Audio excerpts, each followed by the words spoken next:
Today we have Jonathan Holder with us, who is pastor for the Loughborough, St Matthews and Netherfield district of churches. Wow, that sounds a lot, Jonathan.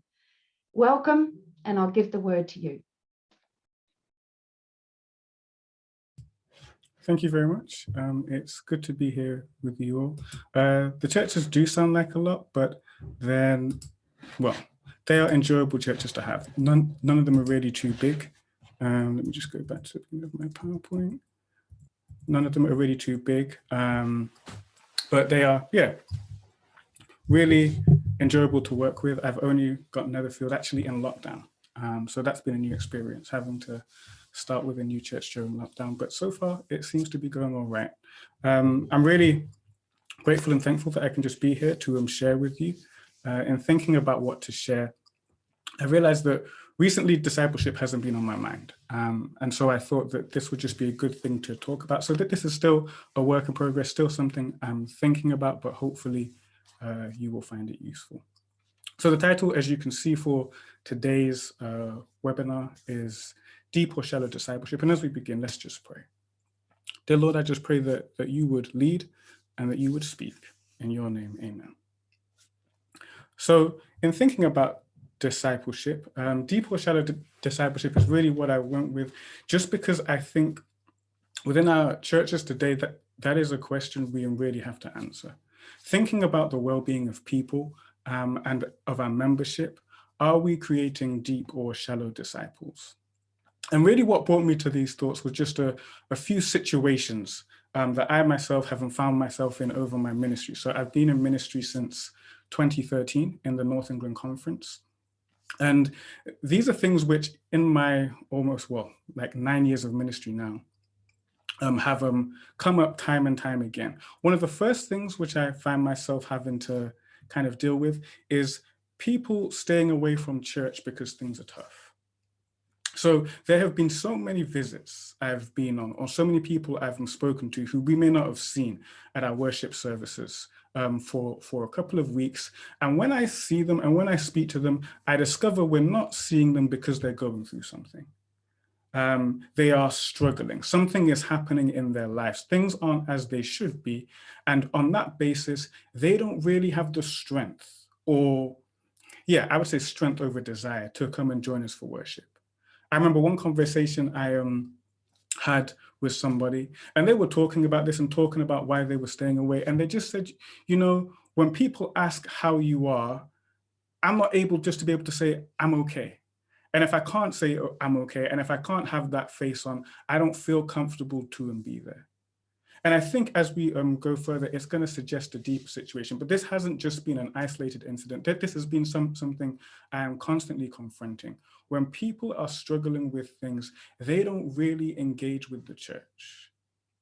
Secondly, another thing that I've had to kind of look at and deal with over my ministry is talking to people, and truthfully, probably especially young people, about their disappointment with the actions of fellow members or believers. And when I've been talking to them about their disappointment with how other people haven't acted, my refrain has always been, you know, you've got to keep your eyes on Jesus. You need to focus on Jesus. You can't worry about what other people are doing. Other people shouldn't be your focus. And while on some level that is true, it also isn't enough. Because in talking to people about this, in thinking about what it means to be a Christian, yes, our focus should be on Jesus, but we shouldn't really experience a continual disappointment with other people who are part of the family. We shouldn't always be feeling they know better. They talk a great game, but what I'm seeing in their actions don't reflect that. And then the third situation, which I find myself dealing with, and it's a challenging one as a pastor, is dealing with members who know it all already.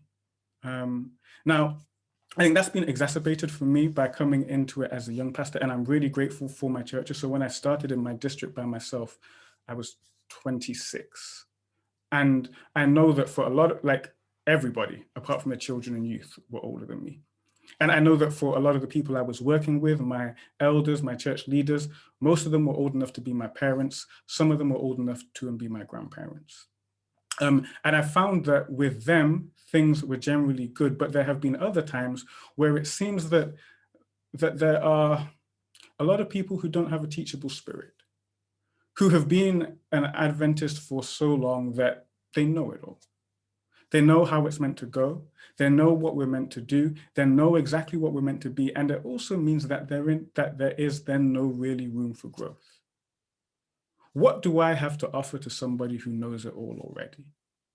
What do I have to like say to somebody who is completely fine with where they are and feels like they lack nothing? And I think all three of these situations have an effect on our well-being.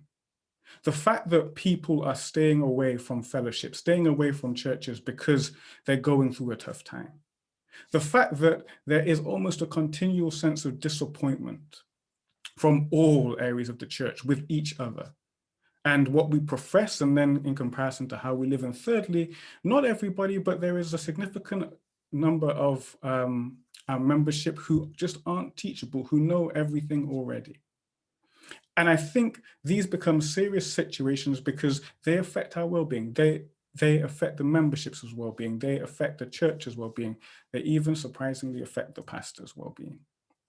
And so as we think about these things, it kind of took me back to Matthew 28, 18 and 20, a passage that I know you are all familiar with, but I'll just share it with you again. Jesus says to his disciples, he says, and it says, and Jesus came and said to them, all authority in heaven and on earth has been given to me. Go therefore and make disciples of all nations, baptizing them in the name of the Father and of the Son and of the Holy Spirit, and teaching them to obey everything that I have commanded you. And remember, I am with you always to the end of the age. Here we have the Great Commission, this idea about making disciples, and it's what we are engaged in. In the mission statement of the Seventh-day Adventist Church, it is to go and make loving disciples. People who follow Jesus, people who are committed to him, people who are his disciples. But I think that sometimes this talk about discipleship kind of gets lost in translation.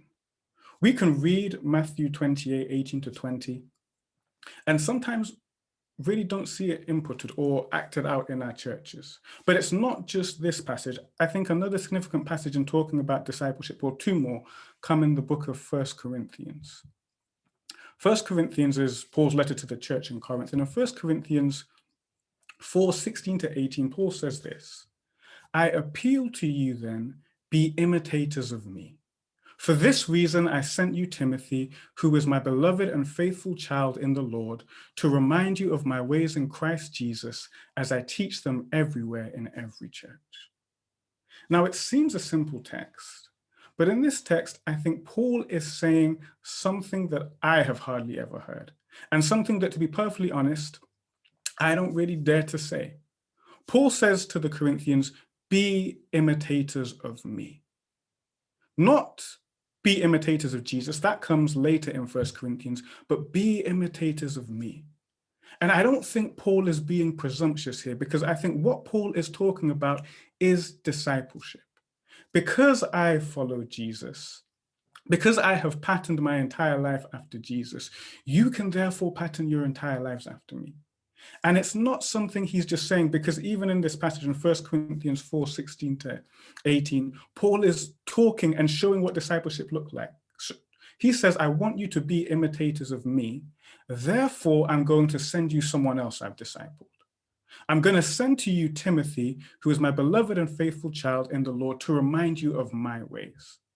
I can't come to you, but I'm going to send Timothy because he will disciple you as he has been discipled.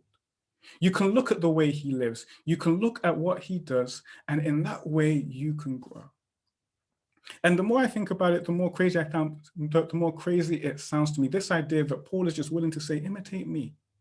And he says it again in 1 Corinthians, a few chapters later, 11 verse 1, be imitators of me as I am of Christ.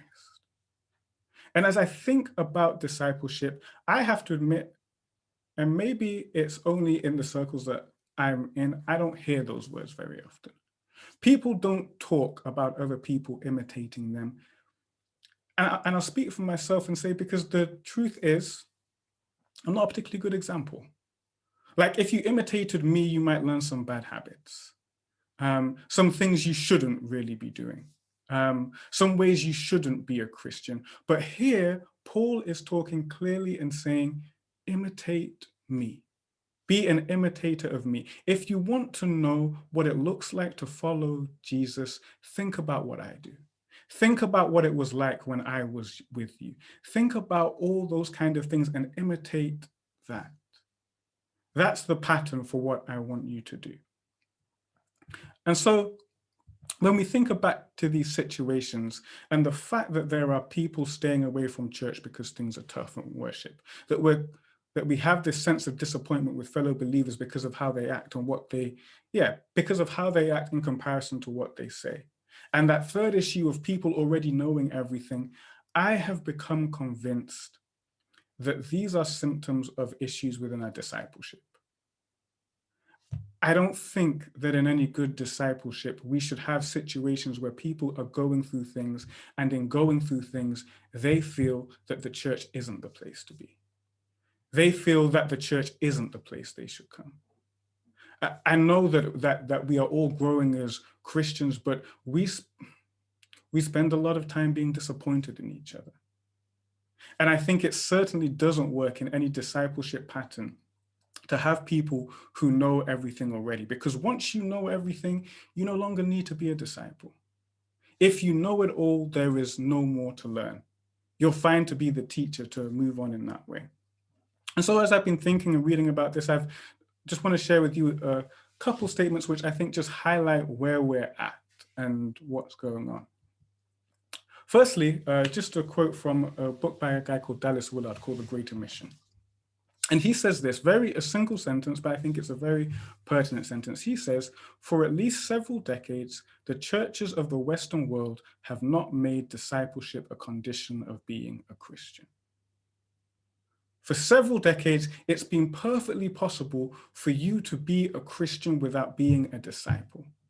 And as we think about what we've seen from Jesus and what we've read from Paul, it gets confusing as to how we've got there, as to how it is perfectly fine for us to be able to follow Jesus and not be a disciple.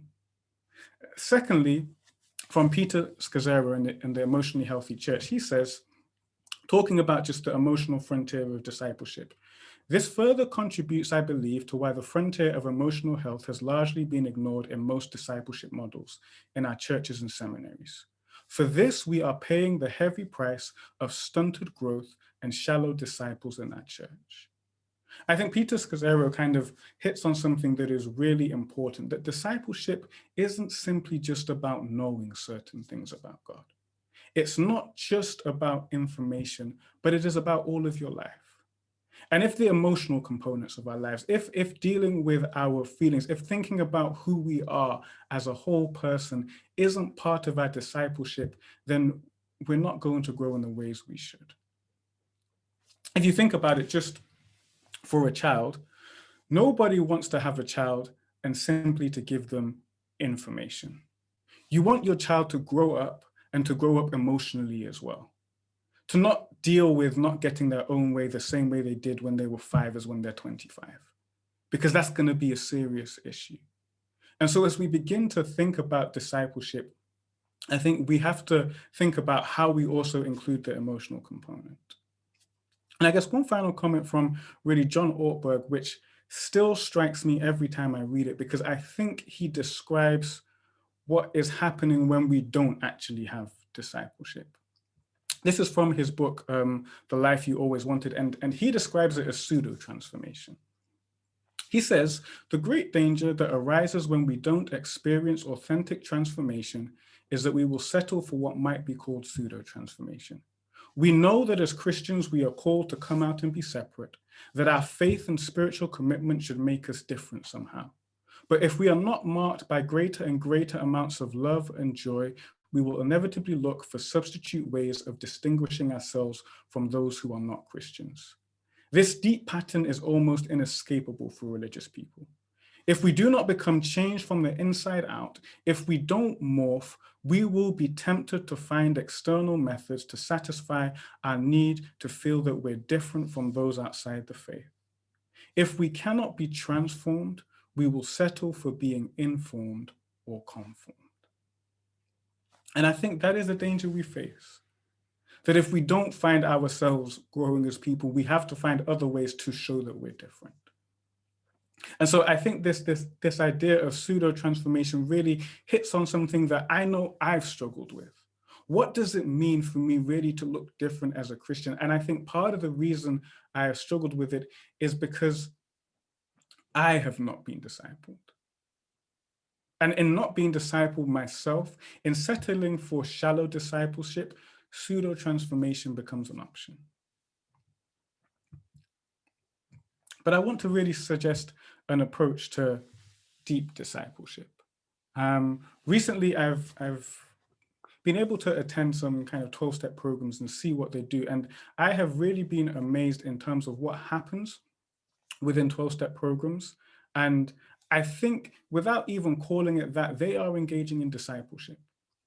So 12-step programs are things like Alcoholics Anonymous or Narcotics Anonymous or Overeaters Anonymous. There are various kind of 12-step programs which seek to help people with certain issues which they may have or which they could be experiencing within their lives. And I think there are 4 things you see within 12-step programs that really create the conditions for good discipleship. And these 4 things are acceptance, safety, honesty, and guidance. Acceptance, safety, honesty, and guidance. And I think these 4 things are really necessary if we are going to think about discipling deeply. If we are going to think about creating and having a discipleship that truly changes lives rather than simply making people better informed. And so as we look at it, the first one, acceptance. So if you go to any 12-step meeting as an observer or for any other reason, they'll always go through their various guidances, what the principles of the meeting. And the one thing they'll say, whatever meeting you go to, is that the only requirement is the desire to change. So if it's Alcoholics Anonymous, the only requirement would be a desire to stop drinking. Or if it's Narcotics Anonymous, the only requirement is a desire to stop using narcotics. And that's a really interesting way of looking at things, because they don't say, if you're going to be part of us, we need you to have 7 days of abstinence. We need some evidence that you're really on this path, that you can really do this, that you really mean it. They just say, as long as you have that desire, it's fine. And I think when I think about it, this was also an issue in that Jesus kind of came up with. In Matthew 9, 11 and 12, well, Matthew 9, 9 to 13, you have the story of the call of Matthew. At the end of the call of Matthew, Jesus goes to Matthew's house to eat, and the Pharisees see him there, and they get concerned about the kind of people that Jesus is hanging around with. And so in Matthew 9, 11 and 12, they say to the disciples, when the Pharisees saw this, they said to the disciples, "Why does your teacher eat with tax collectors and sinners?" But when he heard this, he said, "Those who are well have no need of a physician, but those who are sick." And I think what Jesus is kind of saying, if we kind of translate it into 12-step language, is that those who have the only requirement for me to meet with you is a desire to get well. The only requirement for me to engage with you is a desire to grow. And this acceptance, this fact that that's the only requirement, there are no other things which are being asked of people to be a member, to join up, creates the conditions for other things. And this acceptance means that it also becomes a place of safety. Like in attending some of these meetings just as an observer, like people regularly describe 12-step meetings as a place they need to be, a safe place, a place they need to be when things are not going well in their life. Because what happens for most people in joining a 12-step program, they join a 12-step program when they're at the end of their rope, when their life has become so unmanageable that they realize, I need some kind of help. And rather than things being tough and them staying away, things are tough and they find themselves engaging with things like 12-step program. And engaging when things are tough, being accepted, regardless of what's going on, regardless of whether you've doing great with your struggle or not, feeling safe then leads to something which I think is so important for 12-step programs and so important for discipleship. And this is honesty. 12-step programs encourage and practice what they call rigorous honesty. And so, as an example, you can be in a 12-step program and hear somebody share about how they have been abstinent for the last 5 years, and they still need this program and they're still coming, and they'll get support.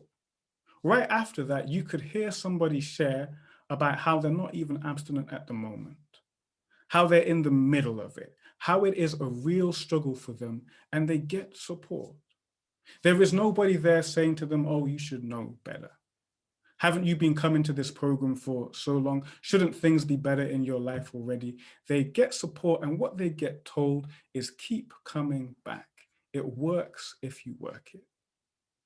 So there you have people who are doing really well, who have seen the benefits of this 12-step program, and people who may have been in the program for a while and are still struggling, but nobody is judged. And it creates this space where people can truly be honest.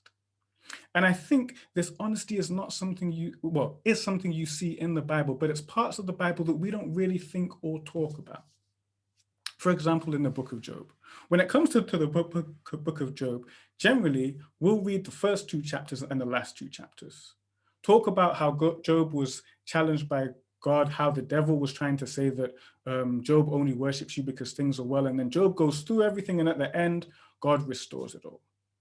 But if you read through the book of Job, I think Job practices rigorous honesty.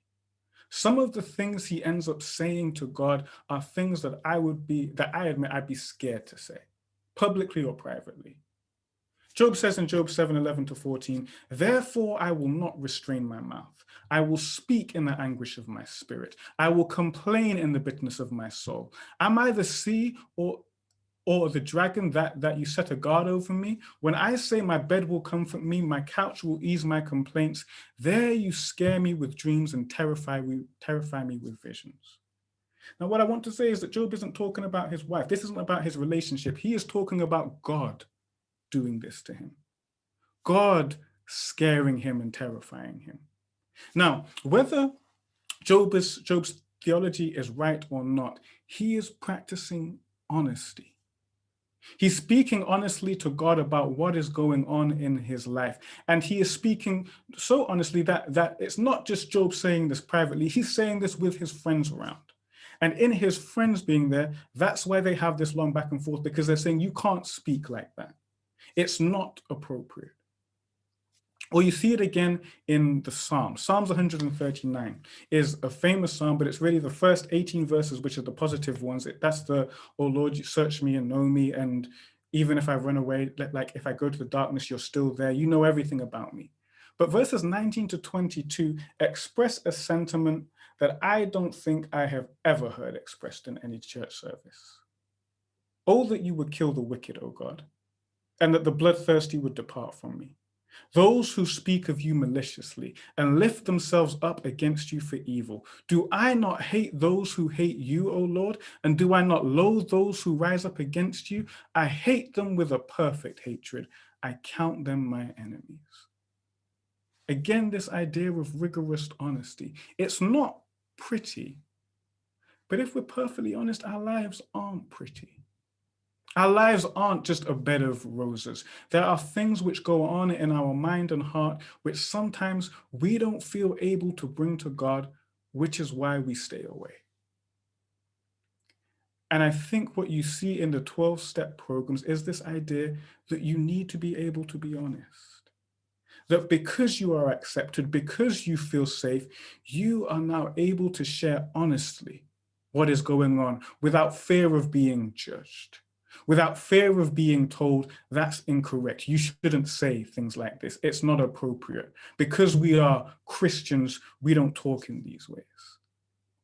And I think this honesty then opens up for true guidance.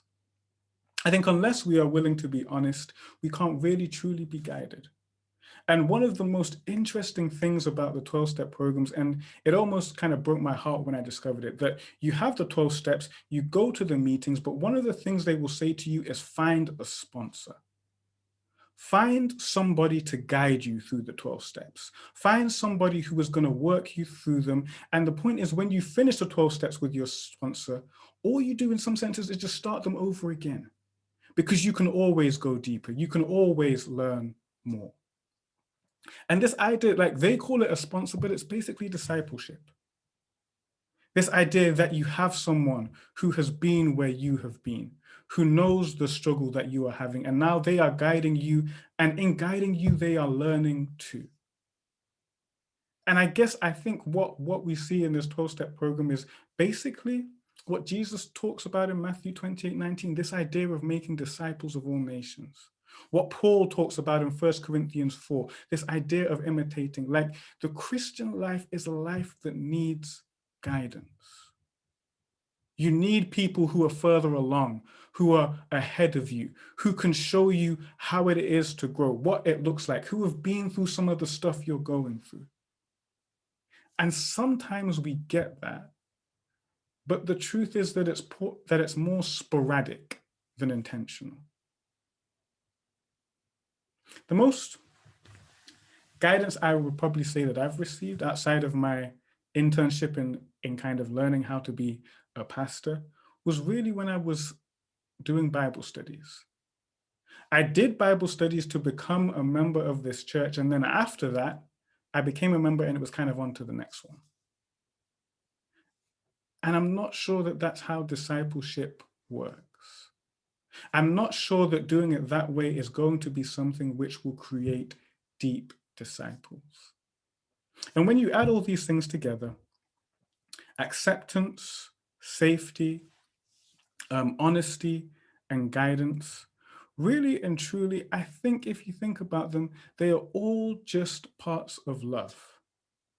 And I think these ideas which we find in other programs, this idea of acceptance, this idea of safety, this idea of honesty and guidance, if you look at John 13:35, Jesus says to his disciples, "By this everyone will know that you are my disciples if you have love one for another." That's it. That's the only mark of discipleship that we have in the entire Bible. The only way to identify people who are disciples of Jesus is by their love one for another. And although acceptance, safety, honesty, and guidance don't exhaust that love, they are most certainly a part of it. Because we can't afford to have situations where members or people who are engaging with the church for the first time feel that they can't come and be with us unless everything's all right in their life. We can't keep having situations where we look at one another as Christians and as followers of God, and our general feeling is disappointment. And we can't keep having situations where people feel that they don't need to learn anything anymore, that they know it all, that their job now simply is to prove to everybody else where they're lacking. Because that doesn't sound like discipleship. In fact, I think all that creates is shallow disciples. Disciples whose lives really haven't been changed that much, who are simply better informed or know how to conform. But in their hearts, they're still struggling with the same thing, still dealing with the same issues. And I think Jesus calls us to a deeper discipleship, a discipleship that will truly mean well-being for all of us. Thank you.